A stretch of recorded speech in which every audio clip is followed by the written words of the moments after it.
Welcome back everyone. इस video में discuss करेंगे मेज यानी मक्का या फिर इसको मकई बोला जाता है एंड इसका बोटेनिकल नेम है जी मेज।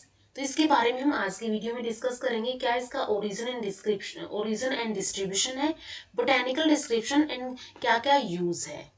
तो अगर मेज की बात करें तो ये फैमिली पोएसी से बिलोंग करता है। इसका वर्नेकुलर नेम, स्थानीय नाम मक्का, भुट्टा या फिर मकई होता है। उत्पत्ति एंड वितरण की अगर हम बात करें तो ये मूल रूप से जो अमेरिका है उसका नेटिव है, और अब बड़े पैमाने पर ये अमेरिका, मेक्सिको, ब्राजील, न्यूजीलैंड, चीन, दक्षिण Africa, Argentina, France, Yugoslavia, Romania, Hungary, Italy और भारत में उगाया जाता है। और अगर हम भारत की बात करें तो भारत में उत्तर प्रदेश, बिहार, पंजाब, हिमाचल प्रदेश, कर्नाटक, मध्य प्रदेश, आंध्र प्रदेश, राजस्थान और जम्मू और कश्मीर में उगाया जाता है। तो ये प्रमुख मक्का उत्पादक क्षेत्र है या फिर स्टेट्स हैं। इसके बाद इसका वानस्पतिक विवरण की अगर हम बात करें तो ये एक एनुअल हर्ब होती है। ठीक है, एनुअल हर्बेसियस प्लांट ये होता है जो कि 1 to 5 मीटर की ऊंचाई या फिर हाइट अटेन कर सकता है।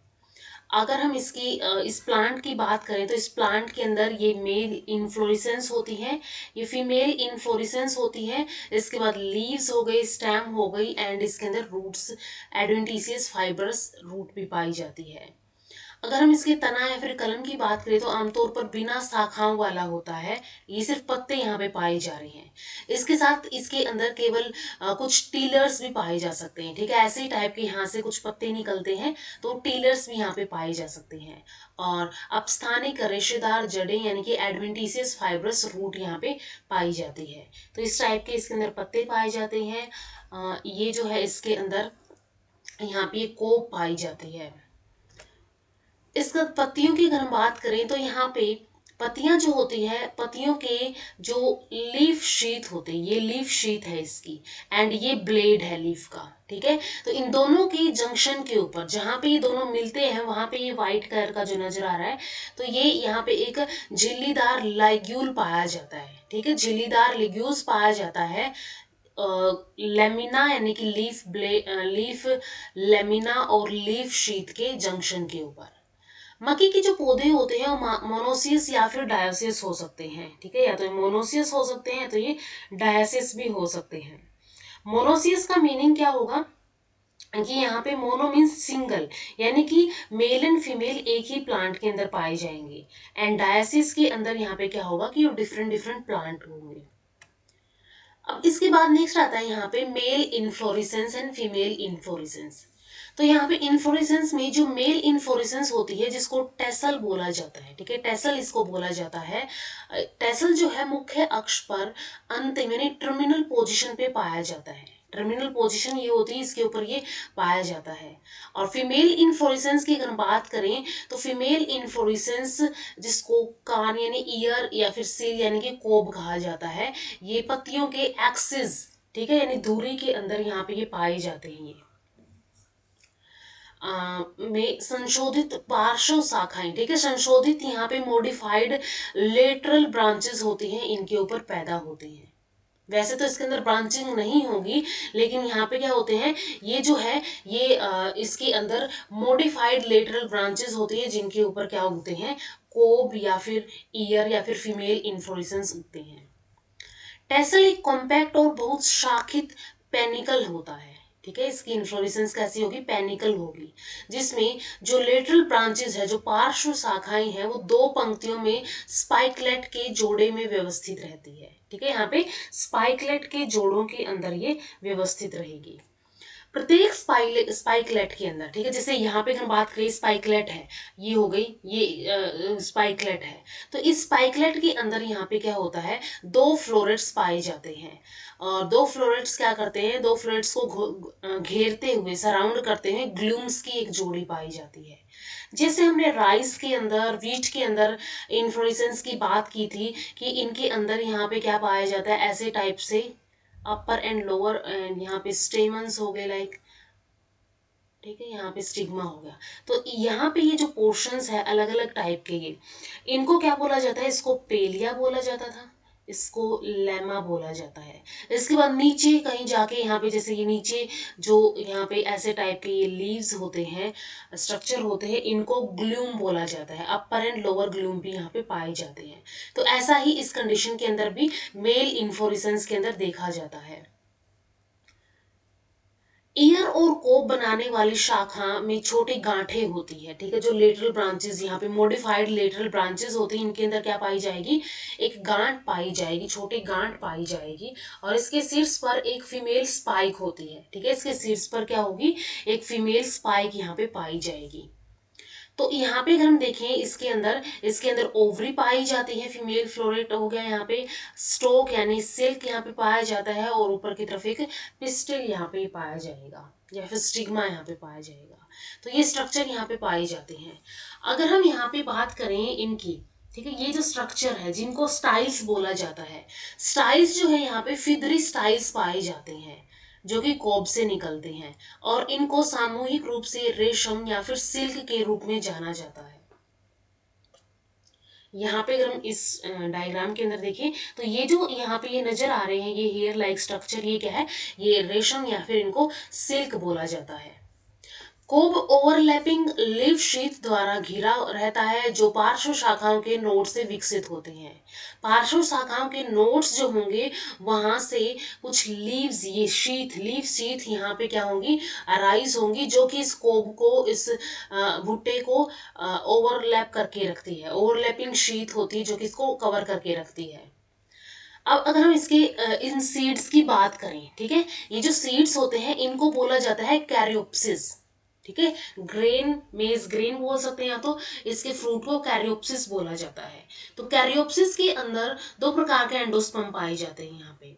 एक तो यहाँ पे होता है कठोर चकमक यानी कि फ्लिंटी, एक तरह से हम बोल सकते हैं बिल्कुल चमकीला, स्मूथ बोल सकते हैं, या तो इसको हम बोल सकते हैं एकदम चमकदार पत्थर के समान, हम इसको बोल सकते हैं। तो ये फ्लिंटी और पीला पाया जाता है, और उच्च प्रोटीन सामग्री इसके अंदर पाई जाती है, हाई प्रोटीन कंटेंट इसके अंदर पाया जाता है। और सेकंड यहाँ पे होता है नरम फ्लोरी, यानी कि एक तरह से बिल्कुल सॉफ्ट होगा ये, और सफेदी होगा, जिसके अंदर उच्च स्टार्च सामग्री पाई जाती है, हाई स्टार्च कंटेंट पाया जाता है। तो इस सीड के अंदर हम देखें यहाँ पे, या फिर कैरियोप्सिस के अंदर देखें, तो ये बाहर की तरफ यहाँ पे पेरिकार्प और हल पाया जाता है। इसके बाद इसके अंदर एंडोस्पर्म पाई जाती है जो कि स्टार्च सेक्शन होता है। हार्ड स्टार्च यहाँ पे नेक्स्ट लेयर पाई जाती है, और एक पाई जाती है सॉफ्ट स्टार्च की। तो एक तो यहाँ पे स्टार्च की लेयर पाई जाती है, एक हार्ड स्टार्च की लेयर पाई जाती है, एक सॉफ्ट स्टार्च की लेयर पाई जाती है। इसके साथ ही यहाँ पे जम पाया जाता है, और ये इसकी स्टोक या फिर पेडिसल यहाँ पे होती है। यहाँ पे एक एल्यूरोन लेयर भी पाई जाती है। एल्यूरोन लेयर क्या होती है, ये जो एंडोस्पर्म है इसकी जो आउटर मोस्ट लेयर होगी, ठीक है, एंडोस्पर्म की जो आउटर मोस्ट लेयर होगी उसको बोला जाता है एल्यूरोन लेयर। तो यहाँ पे ये एल्यूरोन लेयर भी पाई जाती है। और एल्यूरोन लेयर जो है ये इस जर्म को स्टार्च युक्त यानी स्टार्ची एंडोस्पर्म से अलग करके रखती है, ठीक है। ये क्या कर देती है, इसको स्टार्ची एंडोस्पर्म से अलग करके रखती है। तो ये स्ट्रक्चर यहाँ पे हो गया इसके कैरियोप्सिस का। नेक्स्ट आते हैं यूज। तो मक्का जो है व्यापक रूप से भोजन, चारा और पशुओं के चारे, औद्योगिक उत्पादों के लिए रॉ मटेरियल, कच्चे माल के रूप में उपयोग किया जाता है। इसके अलावा इसका जो पिसा हुआ आटा है उससे चपाती के रूप में इसको पकाया जाता है। इसके अलावा कन्फेक्शन, जैम, जेली के निर्माण में कॉर्न सिरप और कॉर्न शुगर का व्यापक रूप से उपयोग किया जाता है। मक्के की स्टार्च का उपयोग सौंदर्य प्रसाधनों यानी कि कॉस्मेटिक्स के अंदर भी किया जाता है। इसका उपयोग टॉयलेट पाउडर का भी एक मुख्य घटक होता है। इसके अलावा इसका उपयोग अभ्रक यानी कि माइका के रूप में, और चीनी मिट्टी की चीजें यानी कि सिरामिक्स के रूप में, रंजक और प्लास्टिक, इसके अलावा तेल के कपड़े और लिनोलियम के निर्माण के रूप में किया जाता है। लिनोलियम क्या होता है, एक तरह से फ्लोरिंग पर्पज के लिए यूज किया जाता है। तो ये सभी यूज होते हैं यहाँ पे मेज की। इसके अलावा कॉर्न शिप का उपयोग जूता पॉलिश ग्लासिन पेपर, ठीक है। ग्लासिन पेपर कैसा होता है, ग्लोसी पेपर होता है, चमकदार पेपर होता है। रेयन और तंबाकू के उद्योग में इसका उपयोग किया जाता है। इसके अलावा इसका उपयोग मक्के का भोजन, मक्के की होमिनी और ग्रेट्स यानी कि दलिया, और मक्के के गुच्छे यानी कि मेज फ्लेक्स जैसे खाद्य उत्पादक इससे बनाए जाते हैं। इसका उपयोग पाई, पुडिंग और सलाद ड्रेसिंग के लिए और कन्फेक्शन के बनाने में इसका उपयोग किया जाता है। इसका उपयोग रेशम यानी मेज सिल्क, जिनको स्टाइल्स बोला जाता है, उसका उपयोग किया जाता है। इसके अलावा ये एस्ट्रीजेंट यानी कि कसेले होते हैं।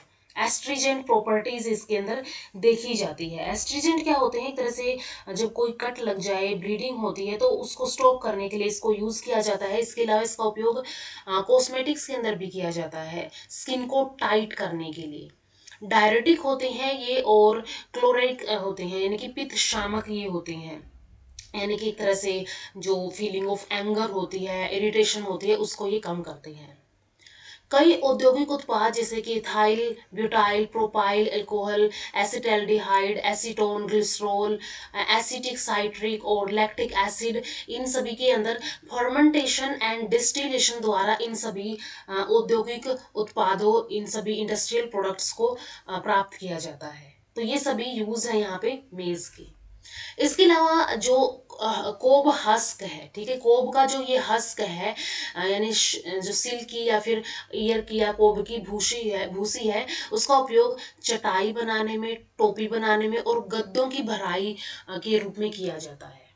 इसके अलावा जो इसकी स्ट्रोक हैं, पत्तियां हैं, इनका उपयोग कागज, पेपर बोर्ड, वॉल बोर्ड बनाने के लिए किया जाता है, और इससे तेल भी निकलता है, ठीक है, इससे तेल निकलता है। उसका उपयोग सलाद ड्रेसिंग और खाना पकाने के लिए किया जाता है। इसके अलावा इसका उपयोग साबुन, वार्निश, पेंट आदि के निर्माण में भी किया जाता है। तो ये सभी यूजेस है यहाँ पे मेज की। तो यहाँ तक हमने मेज का ओरिजिन एंड डिस्ट्रीब्यूशन, इसके अलावा उसका बोटेनिकल डिस्क्रिप्शन एंड यूजेस के बारे में डिस्कस कर लिया है। तो इस वीडियो में इतना ही, मिलते हैं नेक्स्ट वीडियो में। वीडियो अगर हेल्पफुल लगी हो तो लाइक कीजिए, शेयर कीजिए अपने फ्रेंड्स के साथ, एंड चैनल को सब्सक्राइब कर लीजिए। Thank you so much.